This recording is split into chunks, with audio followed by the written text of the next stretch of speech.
এবার বাংলাদেশের রাস্তায় মহড়া দেবে এবং বাংলাদেশের ছাত্র জনতা, জাতীয় নাগরিক পার্টি এনসিপি সহ জুলাই গণ অভ্যুত্থানের যতগুলো পক্ষ আছে তারা চুপচাপ বসে থাকবে, এই জিনিস আর হতে যাচ্ছে না।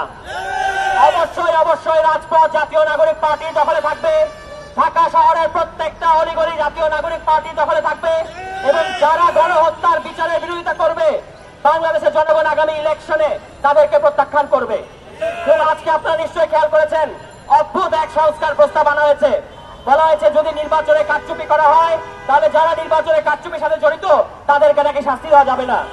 এই মতলবটা বোঝার চেষ্টা করেন, সামনের নির্বাচনে যারা কারচুপি করতে চায় তাদের মাথা থেকে এই কুবুদ্ধি বাইর হয়েছে। এত সুন্দর সুন্দর সংস্কার প্রস্তাব আমরা করলাম, বাংলাদেশের জনগণ করলো, এগুলা সবগুলো তারা বাদ দিয়ে এখন এমন এক প্রস্তাব আনছে আসলে তাদের মনের মধ্যে এখনই নির্বাচন কারচুপি করার খায়েশ এবং বিভিন্ন জায়গায় স্থানীয় পর্যায়ে তারা অলরেডি বলা শুরু করছে আমরা ভোট কেন্দ্র দখল করব। পরিষ্কার ভাষায় বলতে চাই, তিনটা নির্বাচন আওয়ামী লীগ সরকার বাংলাদেশের জনগণকে বঞ্চিত করেছে। সামনের নির্বাচনে বাংলাদেশের জনগণ ভোট কেন্দ্র পাহারা দেবে এবং জনগণের পক্ষের শক্তি এনসিপি জাতীয় নাগরিক পার্টি জনগণের রায়ে আগামীতে সরকার গঠন করবে এবং যারা এখনই কারচুপি করার ধান্দা করতেছেন, আওয়ামী লীগকে সরাতে 15 বছর লাগছে, আপনাদেরকে 15 মাসও লাগবে না, এই কথা বলে দিচ্ছে। এবং আজকে যারা প্রশ্ন করতেছেন যে আপনারা কারা, আমরা হচ্ছি তারা যাদের কারণে আপনারা এই গণ অভ্যুত্থানের পরে রাজনীতি করার সুযোগ পাচ্ছেন, মাঠে নামার সুযোগ পাচ্ছেন এবং বীর দর্পে চাঁদাবাজি করতেছেন। লজ্জা থাকা উচিত আপনাদের। 15 বছর আপনাদের কোনো খোঁজ ছিল না, কোর্টের চত্বরে আপনারা কান্নাকাটি করতেন, পরিবার ধ্বংস হয়ে যাচ্ছে এই অভিযোগ করতেন, এই অনুযোগ করতেন। বাংলাদেশের জনগণ আপনাদের প্রতি সিম্প্যাথি দেখাইছে। এখন আপনারা বলতেছেন এই জুলাই গণ অভ্যুত্থানে যারা নেতৃত্ব দিয়েছে সেই ছাত্র তরুণদেরকে বলতেছেন যে আপনারা কারা, আপনারা কারা, এটার উত্তর একবার 5 অগাস্টে আমরা দিয়েছি, দরকার পড়লে আবারও দেওয়া হবে।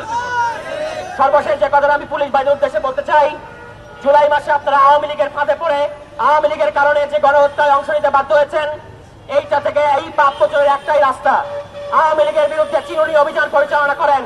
ঢাকা শহরে যেখানে যেখানে সারা দেশ থেকে দেখে আওয়ামী লীগের কর্মীরা এসে জড়ো হচ্ছে তাদেরকে গ্রেফতার করেন এবং এইটাই একমাত্র রাস্তা। যদি এটা করেন, নিষ্ঠার সাথে যদি করেন, বাংলাদেশের ছাত্র জনতা আপনাদেরকে বুকে টেনে নেবেন। কিন্তু যদি আপনাদের নাকের ডগা দিয়ে আওয়ামী লীগ মিছিল করতে পারে তাহলে আমরা ধরে নিব আপনারা প্রশ্রয় দিচ্ছেন। এটা আপনাদেরকে পরিষ্কার করতে হবে যে আপনারা আওয়ামী লীগকে রাস্তায় নামতে দিবেন কি দিবেন না। বাংলাদেশ জাতীয় নাগরিক পার্টি আমরা রাজপথ দখলে রাখবো। ঢাকা মহানগরের প্রত্যেকটা জায়গায় জাতীয় নাগরিক পার্টির পক্ষ থেকে আমরা সবসময় রাজপথে সক্রিয় থাকবো। কোন আওয়ামী লীগ আসে আমরা দেখবো। এবং আরেকটা লাস্ট কথা আমি বলবো, যারা নব্য আওয়ামী লীগ হওয়ার চেষ্টা করতেছেন, খুব ভাবতেছেন মাঠ ফাঁকা, যে জনগণ নাই, ফাঁকা মাঠে গোল দিব। 15 বছরে গোল দিতে পারেন নাই, এখন আর গোল দেওয়ার চেষ্টা করেন না। জনগণ কিন্তু খুব শক্ত ডিফেন্স তৈরি করেছে কারচুপির বিরুদ্ধে, ফ্যাসিবাদের বিরুদ্ধে, দুর্নীতির বিরুদ্ধে, লুটপাটের বিরুদ্ধে, মাদকের বিরুদ্ধে, সন্ত্রাসের বিরুদ্ধে।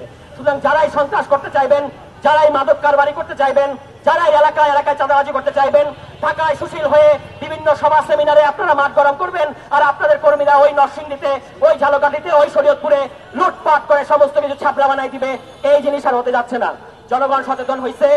আপনাদের পিএসরা যে রাজনীতি করতেছে, এলাকার মধ্যে যেইভাবে লুটপাট করতেছে, এই লুটপাট কিন্তু আর করতে দেওয়া হবে না।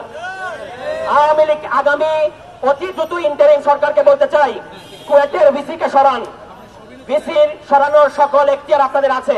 আপনাদের ওই যে রাষ্ট্রপতিকে বসায় রাখছেন, তাকে দিয়ে ভিসিকে এই মুহূর্তে কোন রকম কারণ দর্শানোর নোটিশ বাদে ভিসিকে এখান থেকে সরান। আদারওয়াইজ কিন্তু কুয়েট মুখে আমরা লং মার্চ করতে বাধ্য হব। এবং 2 নম্বর কথা হচ্ছে যে এই যে আওয়ামী লীগকে যারা আমাদেরকে আইন কানুন দেখাইতেছেন যে আওয়ামী লীগ নিষিদ্ধ করার আইন নাই, আইন মন্ত্রী সহ সরকারের সংশ্লিষ্ট সকল অধিদপ্তরকে আমরা বলতে চাই, নির্বাচনের আগেই আওয়ামী লীগ প্রশ্নের সমাধান আসেন। আওয়ামী লীগের নিবন্ধন বাতিল করা ছাড়া বাংলাদেশে কোনো সুষ্ঠু নির্বাচন হওয়া সম্ভব না। এই বলে আমরা আমার বক্তব্য শেষ করছি। নির্বাচনের আগেই আওয়ামী লীগের বিচার, শেখ হাসিনার বিচার, এগুলোর প্রশ্নে আমরা এবং সংস্কার প্রশ্নে আমরা সকল পক্ষকে আন্তরিক দেখতে চাই। যদি আপনারা এগুলো দেখতে চান, অবশ্যই আমরা নির্বাচনের পক্ষে খুব ইতিবাচক আছে এবং আমরা থাকবো, কিন্তু বিচার এবং সংস্কার প্রশ্নে কোনো রকম ছাড় দেওয়া হবে না। সবাইকে ধন্যবাদ।